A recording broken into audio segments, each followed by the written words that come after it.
Você com certeza já deve ter ouvido falar de um tal de Santo Agostinho, né? Talvez você saiba que ele viveu e escreveu durante a era patrística, ou seja, ele foi um dos pais da igreja, que ele influenciou grandemente o cristianismo, mais especificamente o catolicismo, que ele morou em uma cidade chamada Hipona, já que muita gente se refere a ele, né, como Agostinho de Hipona. Mas será que você conhece de fato a fundo a história de vida de Santo Agostinho?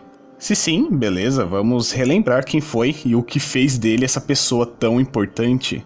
Se não, melhor ainda, pois agora nós vamos conhecer a história cheia de reviravoltas de uma das figuras mais influentes da história do mundo. Bora! Aurélio Agostinho, também conhecido como Agostinho de Hipona, nasceu em 13 de novembro do ano de 354 d.C., na cidade de Tagaste, no norte da África, onde hoje fica a Argélia, ali pela área do Mediterrâneo, sabe? Agostinho foi o primeiro filho de Patrício e Mônica. Patrício era um pagão e pequeno proprietário de terras, que só foi se converter ao cristianismo quase perto de sua morte. Já Mônica não. Mônica era uma católica fervorosa e se empenhava grandemente em fazer de Agostinho também um adepto da fé cristã. E, obviamente, ela conseguiu, né? Não, Agostinho fazia pouco caso de se interessar pela doutrina cristã. Exatamente isso. Agostinho, durante a sua infância e juventude, não era tão fã de seguir uma vida religiosa, por assim dizer. Aos 11 anos, Agostinho foi enviado a Madauro, cidadezinha perto de Tagaste, onde estudou literatura latina e aí entrou em contato com as práticas e crenças pagãs romanas.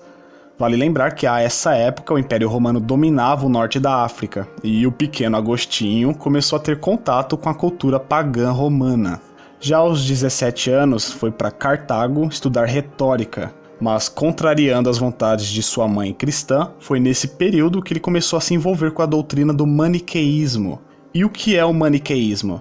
Resumidamente, o maniqueísmo é a visão de mundo que trata toda a realidade como dividida em dois princípios opostos, o bem e o mal, uma noção que é completamente rejeitada e condenada pelos cristãos. Também se tornou hedonista, algo talvez até pior que o maniqueísmo, já que o hedonismo traz consigo a noção de que seja o prazer a finalidade absoluta da existência humana. Podemos dizer que os hedonistas basicamente consideram as emoções prazerosas como o bem supremo da humanidade. Ou seja, Agostinho entrou em maus caminhos, por assim dizer, provavelmente trazendo muito desgosto para sua mãe Mônica. Santa Mônica, que orava todos os dias para que o garoto Agostinho se convertesse ao cristianismo. Mas mesmo jovem e desviado do bom caminho cristão, Agostinho adquiriu grandes conhecimentos na área da retórica e da gramática como um todo, até se tornar professor dessa matéria. E daí que ele se mudou de vez para Cartago para ensinar retórica aos alunos da região. Teve alguns problemas com a disciplina de seus alunos em Cartago, o que fez com que ele se mudasse para Roma. Sim, Roma, a grande cidade do Império. Foi ali que Agostinho abriu sua própria escola de retórica. Posteriormente, se tornou professor na corte imperial em Milão.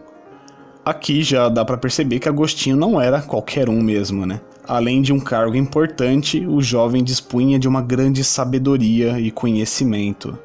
Talvez foi essa sabedoria que fez com que Agostinho questionasse seus posicionamentos maniqueístas e hedonistas e se distanciasse destas doutrinas. Mas, a despeito disso, talvez a grande confusão de cosmovisões na cabeça de Agostinho o fez ficar pulando de doutrina em doutrina.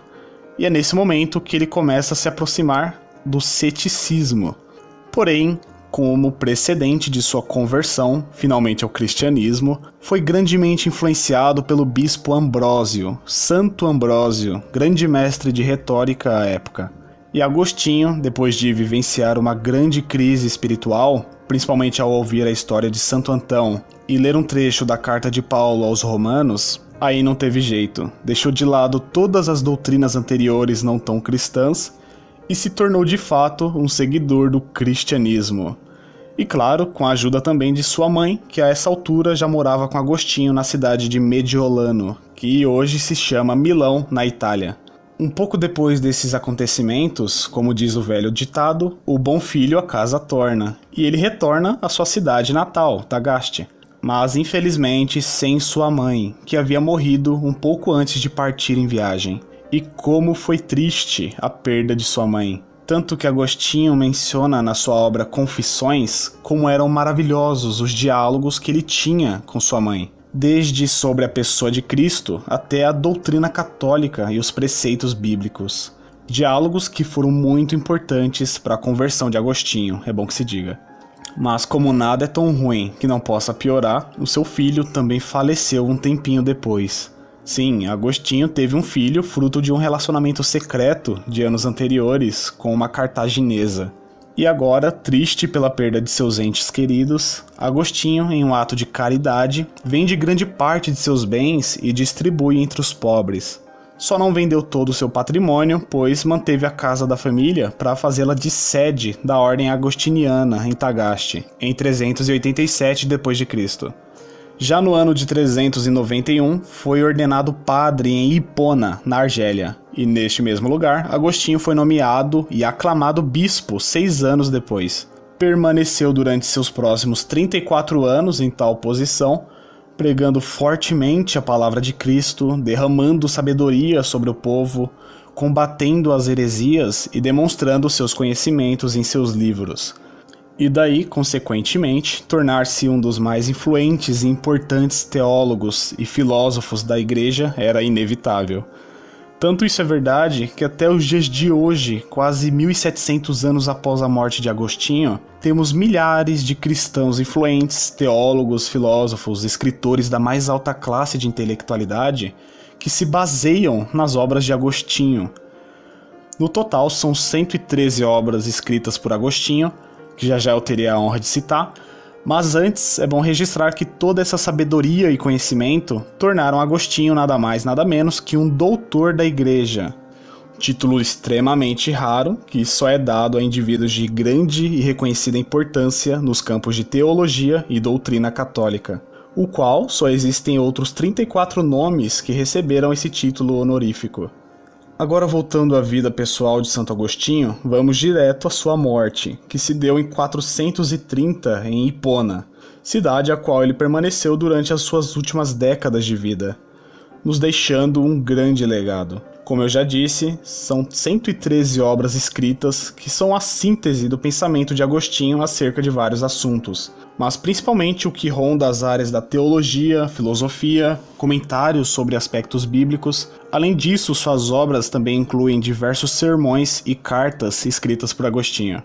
Destas obras, aquela que ficou mais conhecida, ou aquelas, já que não foi só uma, é a De Civitate Dei, traduzindo para o português A Cidade de Deus, e Confissões. Essas são as verdadeiras obras-primas de Santo Agostinho. Pois bem, que Santo Agostinho teve uma vida para lá de interessante, isso é inegável. Mas o que fez com que realmente ele se tornasse esse grandioso e tão prestigiado personagem histórico do cristianismo? Obviamente, seus escritos e pensamentos em relação às áreas da filosofia e teologia. Mas qual era esse pensamento?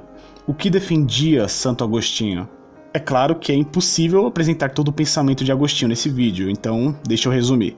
Já vou começar destacando que Agostinho foi um dos primeiros, na verdade o primeiro dentre os grandes autores do cristianismo, a defender a visão de que o ser humano é a união perfeita de duas substâncias metafisicamente distintas, o corpo e a alma.